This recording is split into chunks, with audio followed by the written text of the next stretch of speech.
Sejam bem-vindos ao nosso canal. Aqui trazemos análises de fundos imobiliários, ações no Brasil e no exterior. E no vídeo de hoje vamos trazer o RBRP11. O RBR Properties apresentou queda no pagamento dos seus dividendos mensais. Vamos analisar os principais números do fundo e entender o motivo dessa queda. E se o vídeo ajudar em seus estudos, fique à vontade para curtir, compartilhar e se inscrever em nosso canal.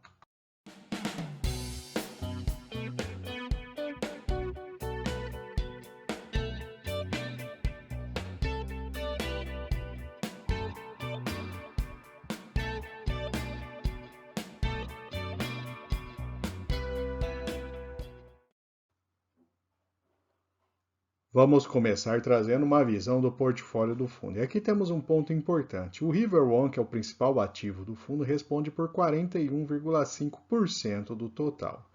Na sequência temos o RBRL11, que é um fundo de logística que representa quase 18%. A seguir temos o Edifício Celebration, Delta Plaza e Almauri. Vamos dar uma olhada nos principais ativos do fundo, começando pelo River One. É um fundo que fica localizado ali na Marginal Pinheiros, né? Muito bem localizado, e essa é uma foto do empreendimento. Temos o Celebration, que é um fundo aí que fica próximo ao Shopping Vila Olímpia, na Vila Olímpia em São Paulo, região nobre da cidade. Temos o Delta Plaza, que fica na Bela Vista, próximo à Avenida Paulista. O Amauri 305, né, que fica no Itaim Bibi, na capital paulista também. Temos o Torre Sul, né, do CMG, né, que fica a 500 metros da Avenida Faria Lima. Temos o Venezuela, esse fica na Saúde, no Rio de Janeiro, região do Porto Maravilha. E temos também, entre os principais ativos, o RBRL11, que é um fundo de logística que está pagando aí 9,08% de dividend yield nesse momento e tem um patrimônio líquido de 700 milhões de reais. Completando então a visão do portfólio, nessa tabela temos aí todos os prédios que compõem o portfólio do RBRP11. A maior parte na cidade de São Paulo e 2 empreendimentos no Rio de Janeiro. O River One, 23.600 metros quadrados, 100% do fundo. E o principal ponto em relação a esse prédio é a sua vacância de 58,4%. Além deles, temos uma vacância de 10% no Delta Plaza e no Mário Garneiro 6,67%. Então esse é o principal ponto, o principal motivo ali porque o fundo está pagando um rendimento baixo nesse momento, né? Mas temos outros dados positivos em relação ao seu portfólio. Um deles é um terreno localizado próximo à Faria Lima, em que o fundo está fazendo o desenvolvimento de um empreendimento. Então, além dos imóveis prontos e do investimento em um fundo imobiliário de logística, o fundo também está trabalhando com o desenvolvimento de uma laje corporativa. E temos também uma outra informação recente que o fundo anunciou por meio de fato relevante, o desinvestimento em um imóvel, uma venda de 55 milhões de reais. E essa venda ela apresentou aí um bom retorno para o fundo aí na casa de 22%. Então o fundo conseguiu aferir lucro do processo aí entre a compra e a venda deste imóvel. Vamos partir então para uma visão consolidada do portfólio, são 92% da área no estado de São Paulo, cidade de São Paulo, né, e 8% no Rio de Janeiro. 93% vem de escritórios, são 53% de contratos atípicos e 75% indexado ao IPCA, 25% ao IGPM. O vencimento dos contratos, 73,4%, depois de 2027. E nesse gráfico de baixo, a gente tem uma visão aí da vacância, né? A vacância financeira em verde, a vacância física em azul. Ela começou ali em outubro, há um ano atrás, outubro de 22, ela estava em quase 50%. Ela foi caindo aos poucos ali, fechando em 33% de vacância financeira com 28% de vacância física. Mas, em compensação, a receita que o fundo tem recebido ela está num patamar menor. Então, de fato, essas renegociações de contrato e contratos a preços mais baixos fizeram com que a receita imobiliária do fundo caísse. O River One representa aí 46% da área, né, no total, seguido pelo Celebration com 12% e SLB Somos 11%.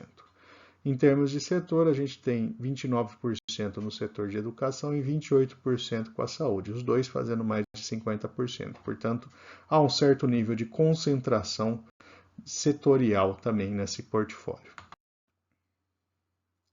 Indo agora para o lado financeiro, vamos abrir o resultado do fundo. A gente tem aí setembro, agosto e julho, são os últimos meses, próximos aí a 2 milhões de reais de receita de locação. O FIRBR Logística, né, tem uma receita de 1.385, aí a gente observa que mesmo fazendo uma parte menor do portfólio do fundo, ele gera uma receita importante, quase equivalente aí, né, a uns quase 65%, equivalente a 2/3 aí da receita que gera com a locação dos imóveis que o próprio fundo possui, né?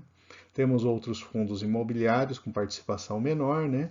Liquidez CRI fazendo aí um total de receitas de 4,1 milhões de reais no último mês, que foi um resultado até um pouco melhor do que vinha sendo praticado antes. As despesas de administração e com a vacância dos prédios, né, abatem aí do resultado, fechando em 3,3 milhões. O rendimento distribuído no último mês foi de 3 milhões. E a gente observa aí que agosto e julho foram meses deficitários em que ele foi distribuindo uma parte da reserva. Já o mês de setembro teve um resultado um pouco melhor, em que ele conseguiu aí um resultado maior do que a distribuição que ele já vinha praticando antes. Temos aí também a composição do rendimento, então a estratégia core, que é basicamente a estratégia de ativos de lajes corporativas que o fundo investe diretamente e daquele fundo logística, né? Temos uma parte bem menor de estratégia tática, liquidez, né? E com isso aí o rendimento mensal ficou na casa de 25 centavos por cota, isso nos 2 últimos meses, pelo menos. Então, a gente percebe que o rendimento por cota desse fundo, ele é proporcionalmente baixo, né? Em uma visão de patrimônio líquido do fundo, então ele possui ativos imobiliários que somam 726 milhões de reais, quase 177 milhões no RBRL 11, né, que é o fundo de logística, 21 milhões em ativo em desenvolvimento, que foi aquele ativo que a gente comentou ali quando falou do portfólio, outros fundos imobiliários, renda fixa, caixa e provisões. Fechando aí em quase 1 bilhão de reais. E um ponto interessante, positivo para esse fundo, é que ele não possui alavancagem. Então ele está numa situação bem saudável. Existem vários outros fundos de laje com alavancagem até elevada nesse momento. Já neste gráfico temos uma visão da cotação do fundo que veio caindo ali, chegou próximo a R$ 100, né, e depois veio numa queda aí ao longo dos meses, e também uma diminuição no seu volume. Em 2020 e 2021 ele estava com um volume bem mais elevado, mas agora ele tem ficado ali próximo a R$ 1 milhão de negociação diárias do fundo. Então está sendo negociado em um volume um pouco menor do que historicamente já foi. Trazendo agora a comparação do RBRP11 com outros fundos de lajes corporativas da Bolsa, pegando aí os principais fundos e fundos com patrimônio similar ao RBRP11, a gente observa que seu dividend yield é realmente muito baixo, ele é o menor desse grupo aqui, mesmo com um desconto em relação ao seu valor patrimonial, ele tem 0,63 de relação PVP, não é o maior desconto, né? Temos aí o RECT11 com 0,47 e o BRCR11 0,55, mas o dividend yield desses dois fundos está bem mais elevado. O RBRP11 de fato tem um pagamento muito baixo. A gente observa também que o crescimento do dividend yield anual nos últimos 3 anos apresentou uma queda de 16%, é a queda mais acentuada, e conseguiu ganhar inclusive do Vino 11, né, que é um fundo que também teve uma queda importante. Liquidez diária perto aí na casa de R$1 milhão, né? 90 mil cotistas possuem esse fundo, ele tem 2% em caixa, em patrimônio próximo a 1 bilhão. Outro ponto aí, destaque negativo para o RBRP11, é a sua taxa de administração de 1,18%, é a mais alta desse grupo.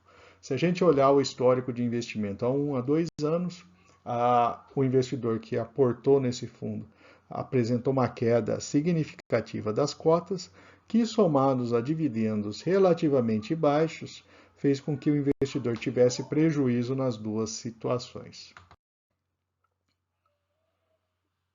E neste gráfico temos mais uma visão dos valores da cota do fundo. Ele está aí negociado a R$ 51,00, é um valor bastante baixo para um fundo que já chegou a ser negociado próximo a R$ 100,00.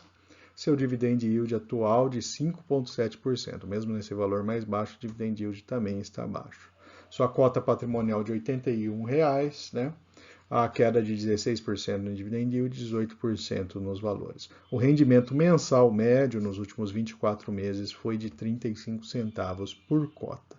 Então, é um fundo aí que está apresentando um rendimento muito baixo, especialmente pela vacância alta aí do seu principal ativo. E vamos finalmente trazer os pontos positivos e negativos para investimento no RBRP11. Do lado positivo, ele tem uma participação em fundo de logística, 18% do total, é relevante, e o desenvolvimento em terreno na cidade de São Paulo dá uma certa diversificação benéfica no portfólio do fundo. A diminuição recente da vacância também é um dado positivo, e a venda de imóvel com resultado positivo ali, auferindo lucro aí dessa transação. Esses são os lados positivos. Do lado negativo, tem a concentração do portfólio, 41% no River One, que é um prédio que tem 58% de vacância. E também 2 setores, né, que respondem por mais da metade do portfólio do fundo, dos inquilinos, de saúde e educação. Queda na vacância, mas ainda assim está num patamar muito alto da vacância. A gente observou ali que o patamar é mais alto do que outros fundos de lajes corporativas. Inclusive, a receita também apresentou queda, né, a receita dos imóveis no último ano. A gente observou essa queda e por isso o resultado caiu. E o dividend yield tem sido mais baixo que outros fundos de escritórios, né? E uma queda relevante de 16% ao ano nos últimos 3 anos no dividend yield do fundo. Esses daí são os dados negativos no RBRP11. E por fim, eu vou deixar aqui uma lista de outras análises de fundos imobiliários e 2 recomendações de vídeo. Fique à vontade para consultar. Se não for inscrito, se inscreva em nosso canal.